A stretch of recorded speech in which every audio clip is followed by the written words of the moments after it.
Assalamualaikum warahmatullahi wabarakatuh. Jadi jumpa lagi bersama Bibi Uca-Uca pastinya. Setelah sekian lama Bibi Uca-Uca vakum di dunia per syutingan ini, akhirnya comeback lagi. Kali ini ditemani sama Mas Ganteng di Mas Huta, di Iko Berita Tahapo. Ganti-ganti, jangan kemana-mana, ganti-ganti. 1 jam ke depan kita bakal bacain 10 berita. Jadi ganti-ganti yang kemana-mana. Tetap di Iko Berita Tahapo.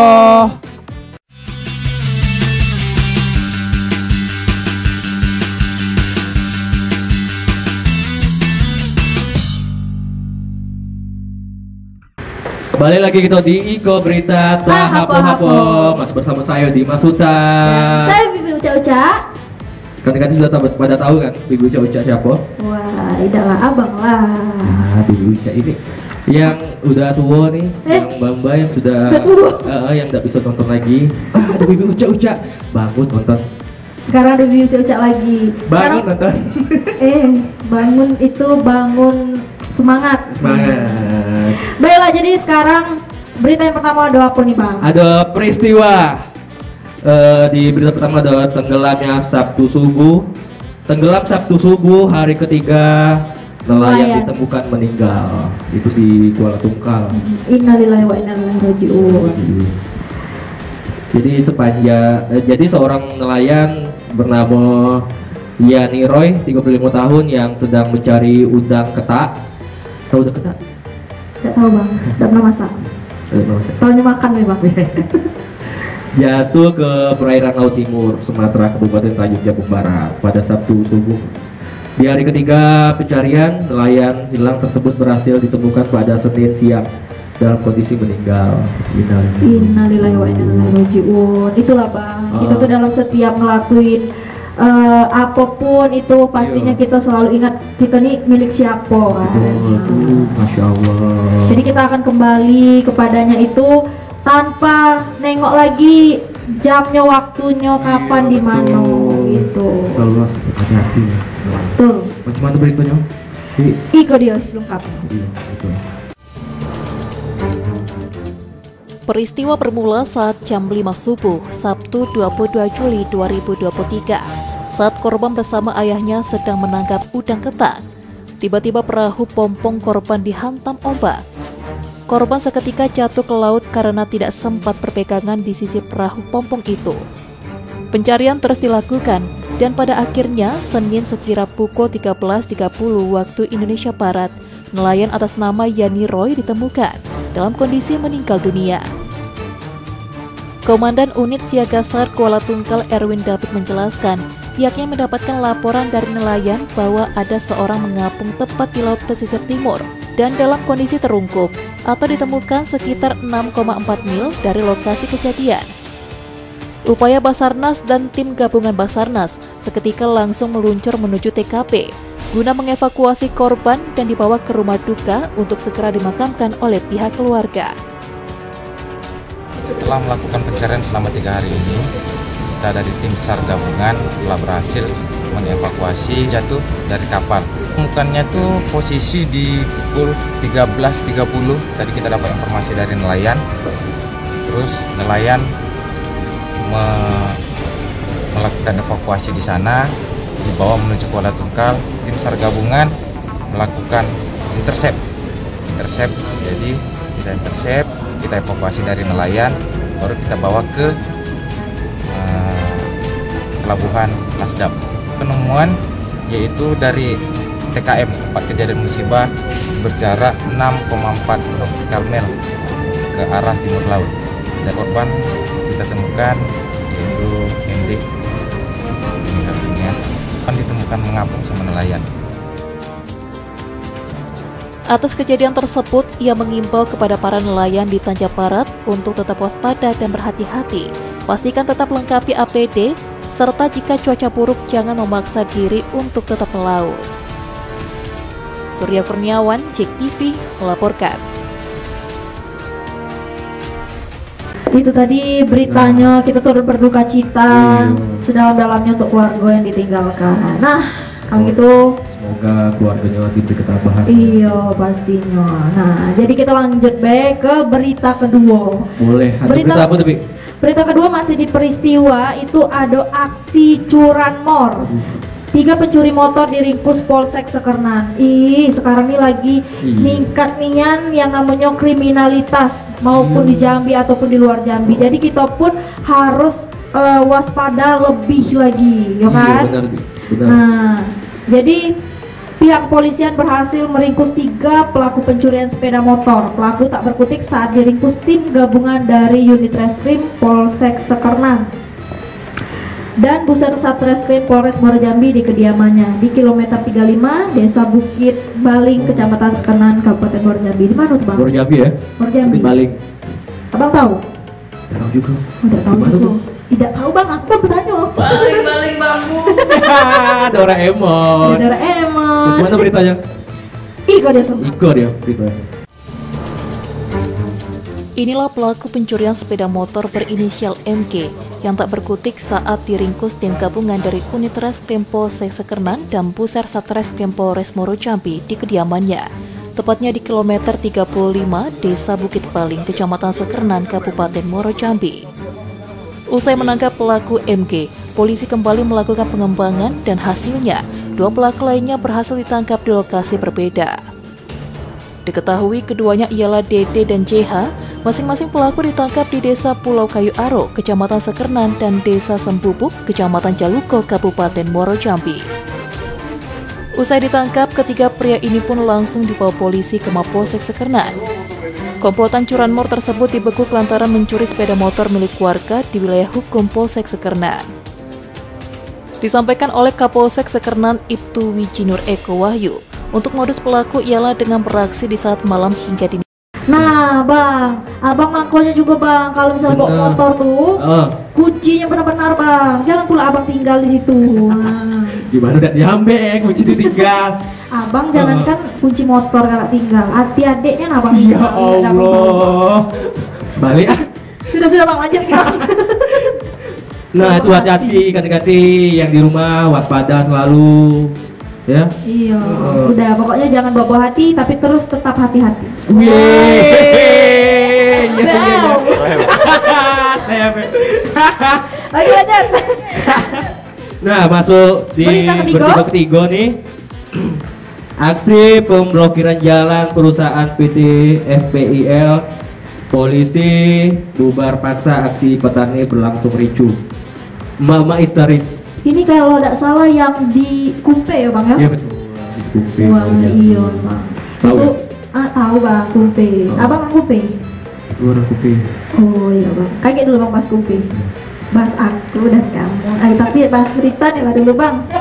Iya, Bang, jangan, Bang. Sudah. Terjungkang pula kawan. Masih lama ya balik ya? Jangan, Bang. Ayo kita baca dulu. Iya, baca. Masih mana beritanya? Jadi aparat kepolisian dari jajaran Polda Jambi dan Polres Muaro Jambi melakukan pembubaran paksa aksi pemblokiran jalan perusahaan PT Fajar Pematang Indah Lestari atau PT FPIL oleh warga di Kecamatan Kumpe Ulu, Kabupaten Muaro Jambi. Aksi pembubaran paksa ini pun berlangsung ricuh. Polisi tampak menangkap sejumlah pria peserta aksi pemblokiran. Ditangkap-tangkapi, histeris, banyak anak-anak di situ, Bang. Histeris. Itulah. Bagaimana, Bang, beritanya, Bang? Mana beritanya? Ikut dia beritanya. Aparat kepolisian dari jajaran Polda Jambi dan Polres Muaro Jambi melakukan pembubaran paksa aksi pemblokiran jalan perusahaan PT Fajar Pematang Indah Lestari atau PT FPIL oleh warga di Kecamatan Kumpe Ulu. Meski sempat melakukan perlawanan, namun warga peserta aksi tersebut tak berkutik saat polisi mengamankan mereka. Warga dari Dusun Pematang Bedaro, Desa Teluk Raya, Kecamatan Kumpe Ulu, Kabupaten Muaro Jambi ini pun diborgol dan diamankan oleh pihak kepolisian dari lokasi kejadian.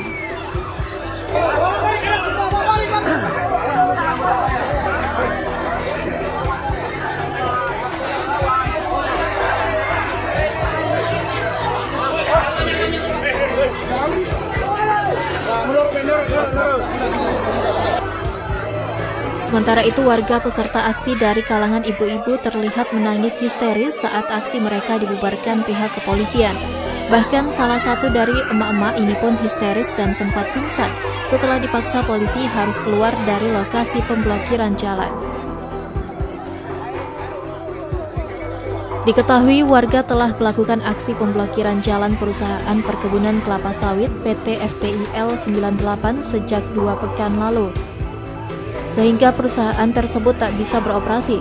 Sebelum pembubaran paksa, polisi sebelumnya telah memberi peringatan ke warga bahwa aksi warga ini telah melanggar undang-undang tentang penyampaian pendapat di muka umum sehingga terpaksa dibubarkan. Mungkin secara awamnya bisa disampaikan seperti ini. Apakah mereka merasa menanam?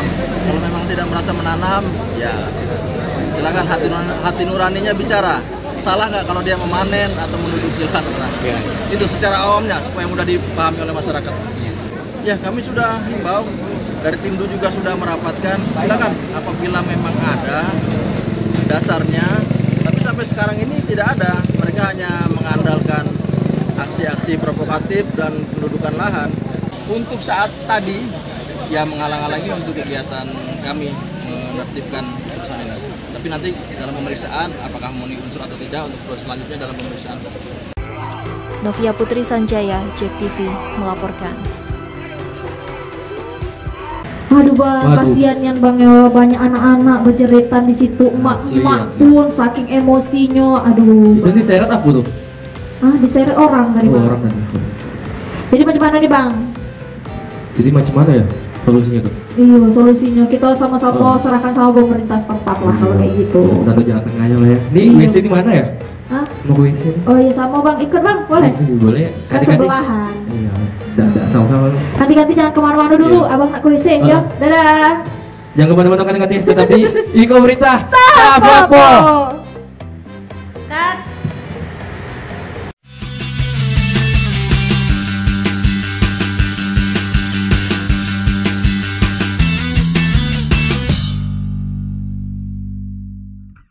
Balik lagi di Iko Berita Tahap-Hapo. Nah, jadi di segmen 2 ini ada data. Nah, yang pertama ada apa bang? Ada kasus kebakaran.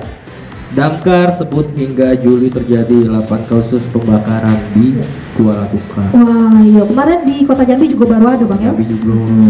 Sekarang memang hari ini panas, ya kan, selain hati yang panas juga, ya kan, udara panas, jadi itu juga dapat memicu kebakaran tadi. Macam mana beritanya bang? Coba coy. Jadi kebakaran kerap terjadi di Kabupaten Tanjung Jabung Barat. Dari data Dinas Pemadam Kebakaran dan Penyelamatan Tanjung Jabung Barat, setidaknya dari Januari hingga Juli ini terdapat 8 kasus kebakaran. Rata-rata didominasi rumah pemukiman warga. Kasus tersebut cenderung menurun dibandingkan tahun 2022 lalu atau di bulan yang sama itu menurun. Karena kalau di Kuala Tungkal ya bang, itu kan rumahnya dempet-dempet tuh. Nah, jadi bahayanya memang kalau siko kena tuh pasti kena merempet galau-galau. Macam mana bang berita selengkapnya? Penasaran pula. Iko dia berita ya. Kasus kebakaran tahun ini cenderung menurun, yang mana dari data Dinas Damkar sendiri terdapat 8 kasus kebakaran. Ini terdata dari bulan Januari hingga Juli. Meski demikian, masyarakat juga diminta untuk tetap waspada, yakni pastikan saat meninggalkan rumah dalam keadaan aman, yakni kompor dipastikan mati dan ampere listrik dipastikan diturunkan jika berpergian lama meninggalkan rumah dalam keadaan kosong. Kepala Dinas Pemadam Kebakaran dan Penyelamatan Tanjung Jabung Barat Iswardi mengatakan, meski setiap tahunnya kerap terjadi kasus kebakaran, namun kasus tersebut dari tahun ke tahun cenderung menurun. Ia juga mengatakan saat ini terdapat 8 kasus kebakaran hingga bulan Juli ini. Selain itu, pihak Damkar juga rutin patroli setiap malamnya memberi imbauan kepada masyarakat untuk tetap berhati-hati ketika sedang meninggalkan rumah. Di Tanjung Barat pada tahun 2023 ini jauh sekali menurun. Kita baru hitung resminya baru 8 kali kejadian sampai Juli. Namun ini berkat mungkin kesadaran masyarakat meningkat barangkali, kemudian upaya-upaya kami dari Dinas Pemadam Kebakaran melakukan pencegahan seperti patroli tiap malam kami patroli, kemudian kami juga mengimbau kepada masyarakat, usaha dan pada usaha lainnya untuk menggunakan alat pemadam api ringan seperti apa. Lebih lanjut, Iswardi menambahkan selain tupoksi sebagai pemadam api ketika terjadi kebakaran, damkar juga mendapatkan tupoksi tambahan yakni menangkap ular liar ketika masuk rumah warga. Setidaknya terdapat ratusan ular yang berhasil ditangkap pihak damkar. Selain itu, damkar juga turut standby dan membantu ketika terjadi kebakaran hutan dan lahan. Surya Kurniawan, JEK TV, melaporkan. Nah, itu tadi berita kebakarnya. Tapi ini lebih menurun Bang ya dari tahun sebelumnya. Dibanding tahun sebelumnya lebih menurun. Kalau bisa tahun berikutnya tidak ada lagi. Amin. Kasihan juga kan Bang Yo. Kerugian banyak. Ya. Tapi kan naas kita tidak tahu. Betul. Jadi langsung ke berita selanjutnya. Ada berita apa tuh? Berita selanjutnya ada jumlah DPT Batanghari generasi milenial dominasi jumlah pemilih di Batanghari. Ini kayaknya adalah dekat-dekat pemilu, bau-bau harum sudah tercium ya kan guys Udah ya. mulai ya aroma-aromanya ya. Jadi beritanya ini ada KPU Batanghari telah melaksanakan rapat pleno terbuka rekapitulasi daftar pemilih tetap atau DPT tingkat Kabupaten Batanghari. Di mana dari 2023 pemilih di Batanghari yang masuk dalam DPT berdasarkan dari kriteria generasi milenial berusia 25 sampai 39 mendominasi total pemilih terbanyak dengan jumlah 72.792 orang. Wah, sebanyak apa Bang orang tuh Bang? Orang tuh. Jadi generasi milenial ini mendominasi untuk jadi pemilih saat pemilu. Nah, kalau menurut Bibi Ucak Bang, apa? kalau bisa jangan cuma jadi pemilih. Jadi apa? Kita yang jadi pemimpinnya. Wih. Jangan lupa pilih Bibi Ucak. Beda emangnya. Tidak. Boleh.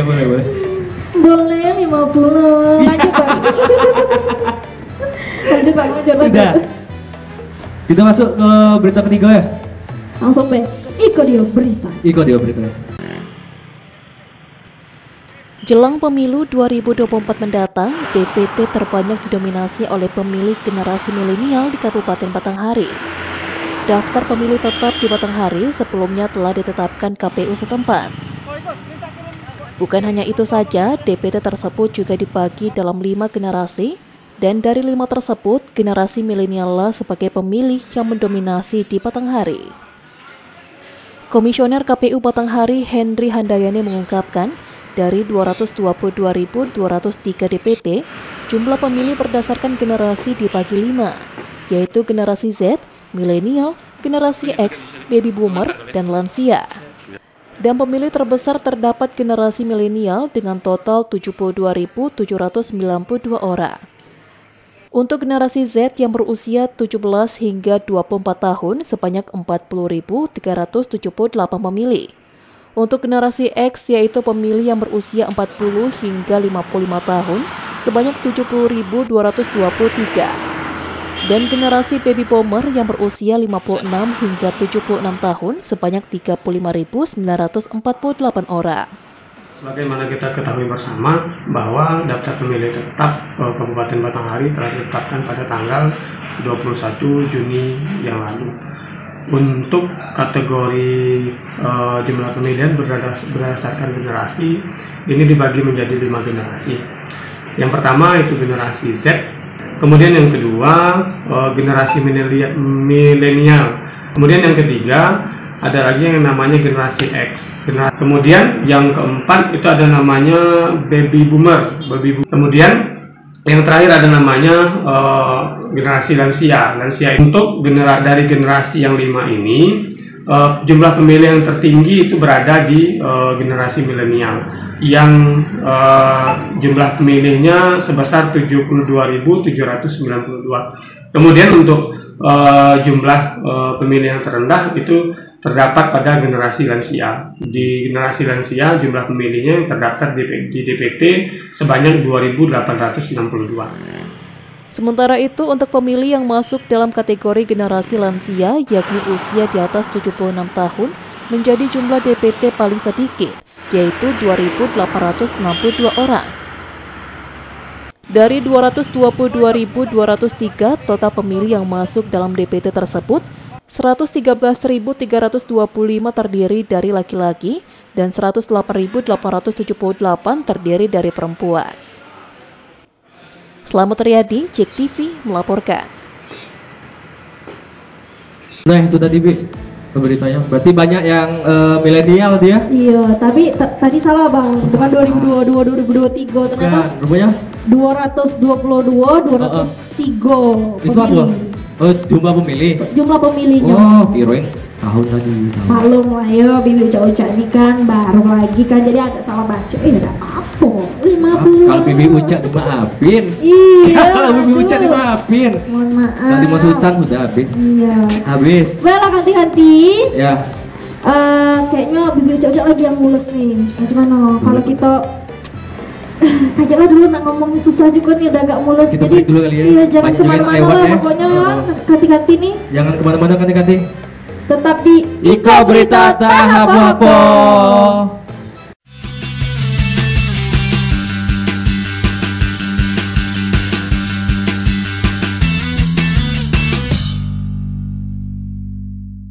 Balik lagi di Iko Berita Tahap Apa. Masih bersama saya Dimas Sultan. dan saya Bibi Uca-Uca. Nah, jadi di segmen 3 ini ada pembahasan tentang harga. Nah, ini pasti yang dikeluhkan emak-emak pastinya kan. Harga jual turun. Maksudnya harga jual bahan-bahan, Iya. harga jual bahan-bahan, harga jual apa tadi Bang? Yang pertama nih ada Bahan pokok. Harga karet murah. Karet. Harga karet turun, harga Turun. bahan pokok naik. Nah, jadi buat petani karet pastinya ngeluh, apalagi emak-emak nih Bang. Pasti, Nah, pasti. jadi berita yang pertama nih ada apa Bang? Coba Bang, kita bacakan Bang.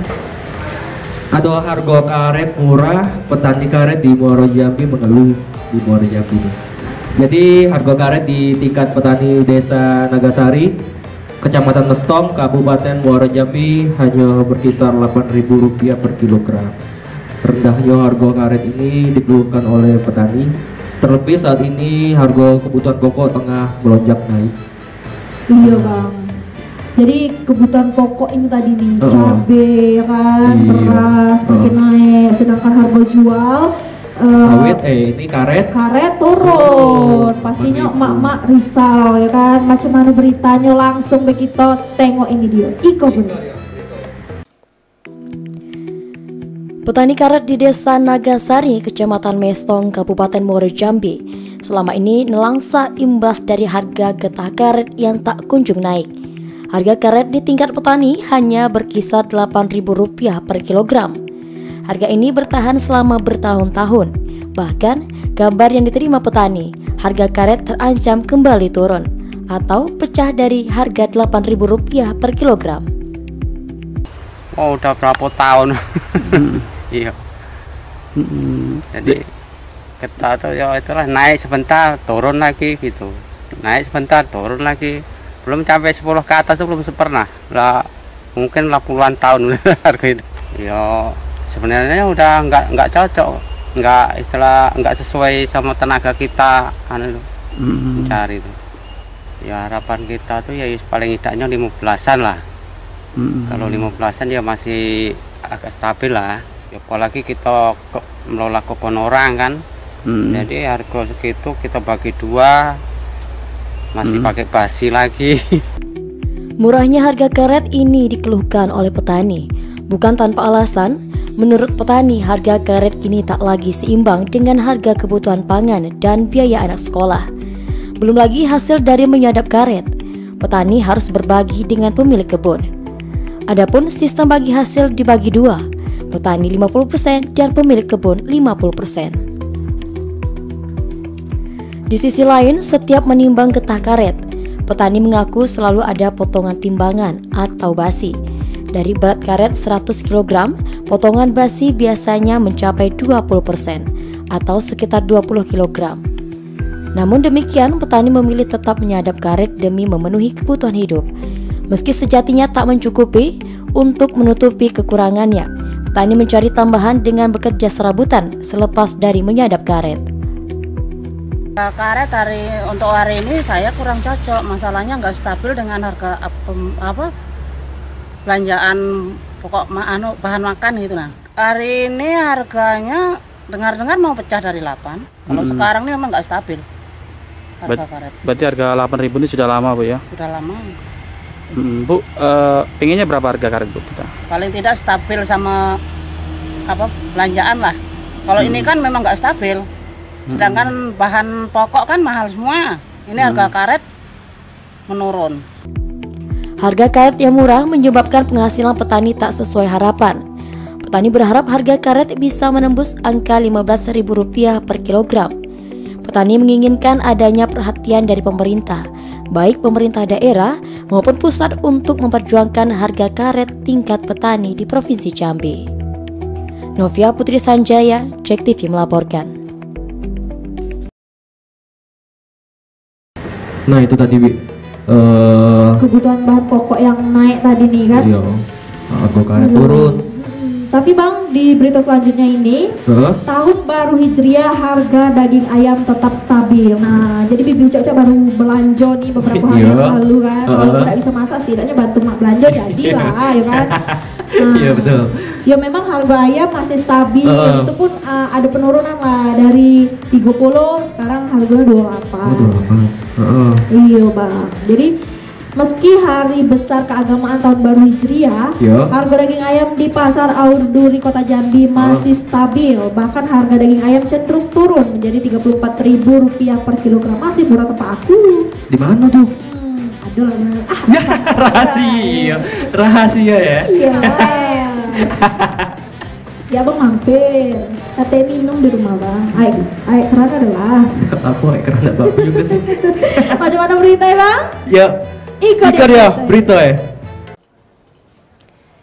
Pada hari besar keagamaan tahun baru Hijriah tidak berpengaruh pada harga daging ayam di pasar Aurduri Kota Jambi.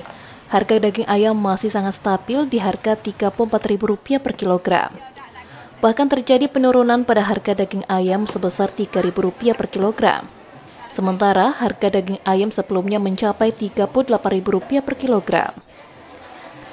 Turunnya harga daging ayam itu disebabkan karena banyaknya stok di pasar. Sementara permintaan konsumen tidak terlalu banyak, sehingga harga juga masih tetap stabil pada tahun baru Hijriah ini. Sepinya pembeli daging ayam ini juga berdampak pada pendapatan pedagang.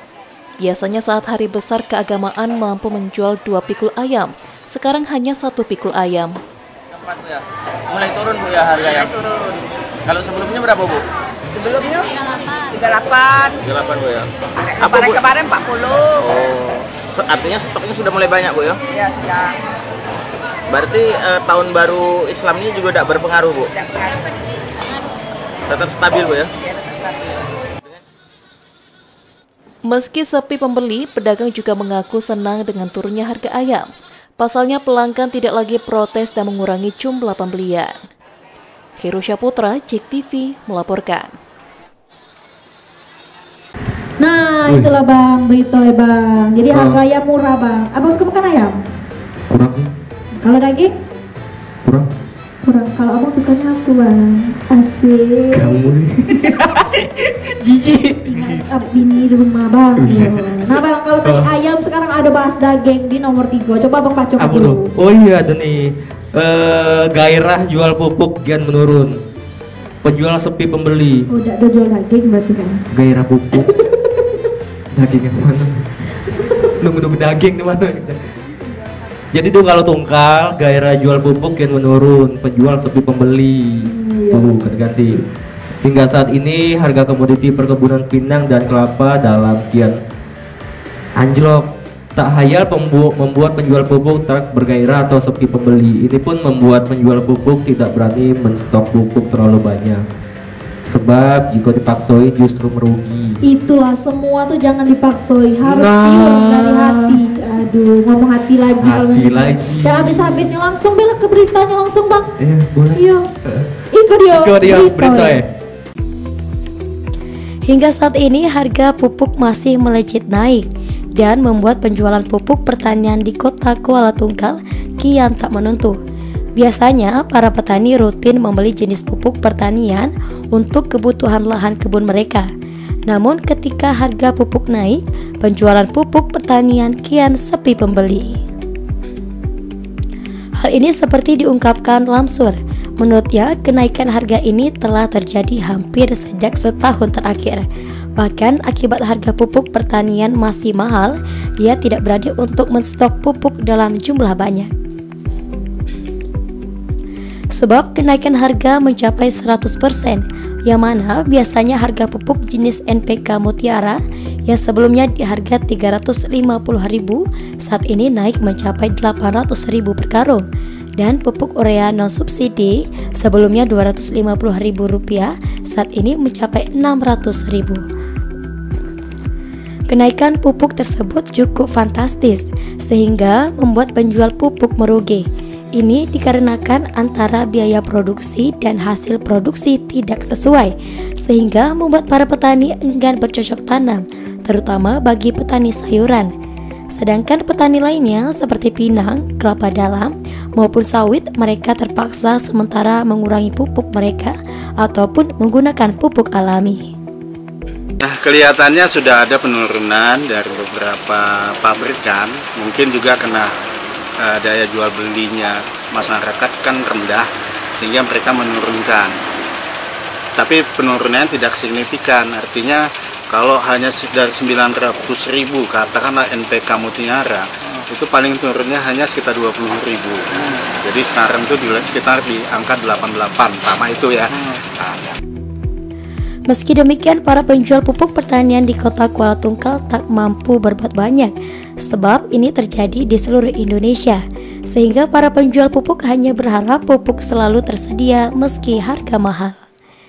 Tingkat penjualan sarana pertanian yang termasuk di dalamnya adalah obat-obatan pertanian, pupuk dan herbisida ya. Ini kaitan dengan harga jual pertanian itu sangat erat sekali. Kondisi sekarang harga jual utamanya itu yaitu pinang. Pinang tuh di Tanjung Barat kan harganya jauh sekali menurun ya. Harga di petani sekarang tuh kisaran cuma 2.500. Dengan harga seperti itu, dengan biaya operasional semuanya kan nggak menutupi. Oleh karena itu, keuangan petaninya sekarang ini dapat dikatakan sangat minim. Oleh karena itu penjualan pembelian untuk produk kami pun jauh sekali mengalami penurunan gitu.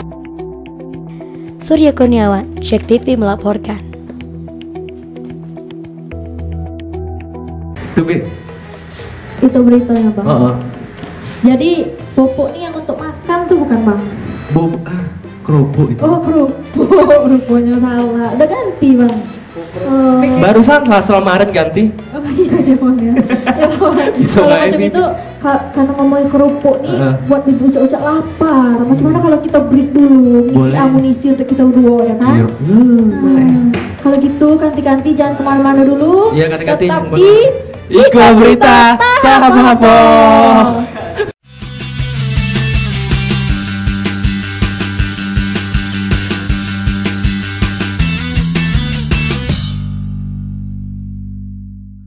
Balik lagi dengan kami berdua, Bibi Uca-Uca dan juga Dimas Huta di Iko Berita Tahapo. Nah, jadi jadi di segmen 4 ini ada tentang pembangunan. Yang pertama ini ada reses tahap 2 anggota DPRD Kota Jambi. Masyarakat usulkan infrastruktur jalan. Oh, jalan. Ini agak berat juga ya. Karena kita tengok-tengok sekarang infrastruktur Jambi ini memang sudah mulai ada kemajuan. Walaupun di jalan-jalan ini masih kita tengok ada beberapa pembangunan yang belum selesai yang meresahkan masyarakat. Tapi mudah-mudahan cepat terselesaikan oleh pemerintah setempat ya kan, biar tidak banyak lagi protes dari masyarakat setempat. Mama tuh biasanya mama tuh. Iya, ini lah nak jalan mama tadi ini kan, jadi yo itulah mewakili. Jadi anggota DPRD Kota Jambi Muslim Taher menggelar kegiatan reses tahap 2 di RT 25 Kelurahan Kenali Besar, Kecamatan Alam Barajo. Kegiatan ini turut dihadiri oleh Ketua DPRD Kota Jambi Putra Absor Hasibuan. Iya. Macam mana tuh beritanya, Bik? Iya, macam mana beritanya kita langsung baik. Iko dia berita. Dalam menyerap aspirasi masyarakat yang berada di RT 25 Kelurahan Kenali Besar, anggota DPRD Kota Jambi menggelar kegiatan reses tahap 2 di lokasi tersebut.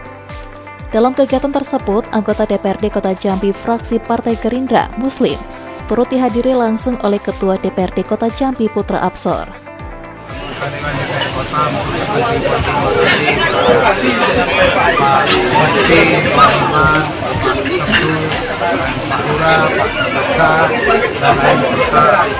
Masyarakat atau RT itu mendapatkan malam hari ini sangat antusias untuk menghadiri reses yang kedua, yaitu reses dalam rajo yang mana permohonan atau permintaan pengajuan banyak betul yang kami tampil yang diajukan. Mudah-mudahan dari sebagai wakil rakyat akan menyampaikan kepada instansi yang terkait untuk melakukan sesuai pekerjaan apa yang permohonan masyarakat.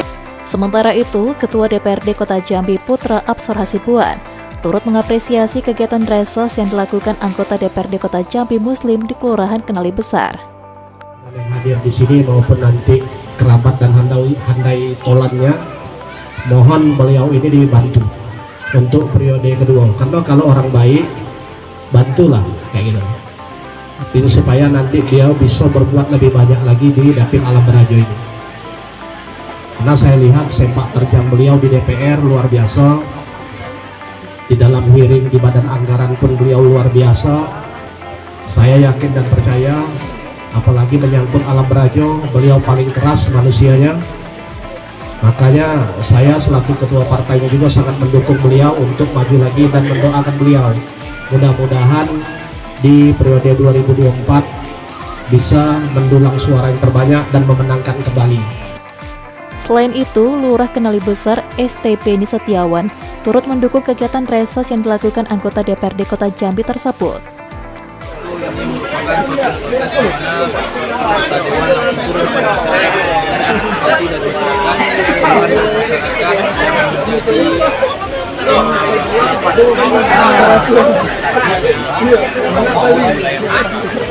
Ini Haji Muslim hadir reses yang begitu banyak masyarakat antusias menyampaikan aspirasinya terkait dengan beberapa hal yang menjadi keluhan masyarakat. Terwujud dengan kehadiran beliau, dan kami sangat bangga dengan kehadiran beliau, dan kami sangat yakin dan percaya ke depan beliau akan betul-betul akan memperjuangkan jalan yang diusulkan oleh masyarakat kami yang ada di sini. Kemudian ya kami juga mendoakan kepada Pak Absor Hasibuan semoga sehat selalu, dan mudah-mudahan apa yang diinginkan beliau untuk 2024 ini bisa terwujud. Sandi, Cek TV melaporkan. Nah, itulah tadi beritanya. Terus selanjutnya ini apa yang akan dilakukan pemerintah yang bikin kita kepo setelah melakukan reses tahap 2 ini, ya kan? Mudah-mudahan jadi lebih baik lagi. Tunggu kejutannya. Iya. Nah, berita selanjutnya ini agak lebih seru nih. Pembahasan tol. Mungkin seru nih. Mungkin agak kita bisa bolak-balik Jambi Palembang balik hari kata orang kabarnya setelah ada tol ini 3 jam cuman kita balik ke Palembang. Bibi ucap-ucap balik kampung. Nah ikut dah? Ikut lah. Nah kalau nak ikut payah. Ayo gitu kamu tuh pakai sepeda gitu. Boleh? Tak boleh. Masuk tol naik sepeda. Tak boleh, Bi. Iya. Sudahlah. Sudah kita baca berita selanjutnya tuh. Berita apa nih? Ini. Rakor pembangunan jalan tol, Bi. Gubernur Jambi minta tim bekerja cepat, bebaskan lahan tol yang ada fasilitas umum di Kota Jambi. Apa baik Bang contoh fasilitas umum tuh? Pembebasan lahan untuk pembangunan jalan tol. Banyak Bang. Sebutin apa baik jalan tol. Terus apa lagi, Bi? Madrasah, musola. Tuh. Pemakaman. Lampu jalan. Lanjut Bang. Fasilitas umum, wartel, gitu. Jadi pembebasan lahan ini untuk pembangunan jalan tol trase Jambi Betung di wilayah Jambi. Masih terkendala aman sebab ada fasilitas umum yakni madrasah, musola dan pemakaman yang juga belum dibebaskan. Untuk itu Gubernur Jambi Al-Haris meminta tim pembebasan lahan untuk segera menyelesaikan persoalan tersebut dalam waktu 2 minggu ke depan. Wah, deadline juga ya. Deadline. Itu adalah PR untuk orang PU. Bukan untuk kita. Bener. Lanjut Bang. Berikutnya kita tengok dulu, boleh? Jalan tolnya sebatas mana? Iya betul. Ikut ya, berita. Pembangunan jalur tol Trans Sumatera Tris Jambi Betung sudah mulai dikerjakan, termasuk jalur tol di seksi 3 Jambi Bayung Lincir yang berada di wilayah Kabupaten Muaro Jambi. Namun ada satu titik yang lahannya belum dibebaskan, tepatnya di Desa Sebapo, Kabupaten Muaro Jambi. Sebab ada fasilitas umum yakni sekolah madrasah, musola, dan pemakaman di jalur yang menjadi lintasan tol tersebut. Untuk itu, Gubernur Jambi Al-Haris Jumat 21 Juli 2023 menggelar rapat terkait percepatan pembebasan lahan yang ada fasilitas umum tersebut.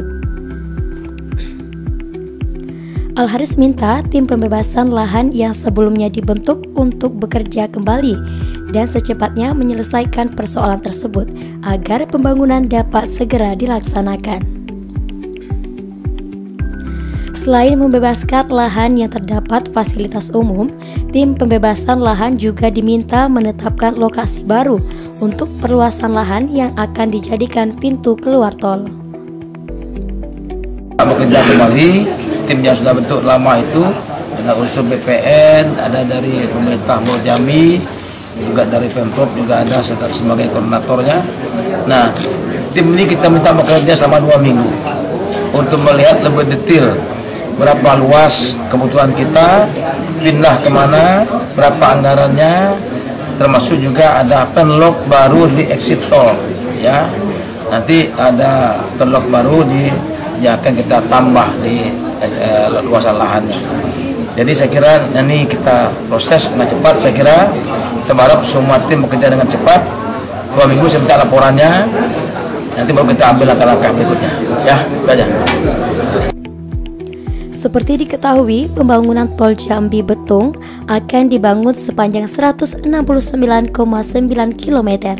Namun di wilayah Provinsi Jambi, jalan tol tersebut hanya sepanjang 15,4 km yang melewati 2 desa, yakni Desa Sebapo dan Desa Sungai Landai, Kabupaten Muaro Jambi. Saat ini lahan yang sudah dibebaskan tengah dilakukan land clearing. Pembangunan jalan tol Jambi Betung ini ditargetkan selesai Juli 2024 mendatang. Aryan Cencen, JEK TV melaporkan. Nah itulah berita ya Bang. Nampaknya Pak Gubernur kita nih juga tidak sabar lagi, pengen cepat-cepat untuk jadi tol nih. Dia nak Palembang dekat. Iya, nah, supaya Jambi ini juga ada kemajuan biar ada TikTok antara se-Sumatera ini. Bener, Jambi Palembang. Nah, jadi itulah tadi akhir dari cerita kita. Tidak terasa ya? Cerita kita, iya.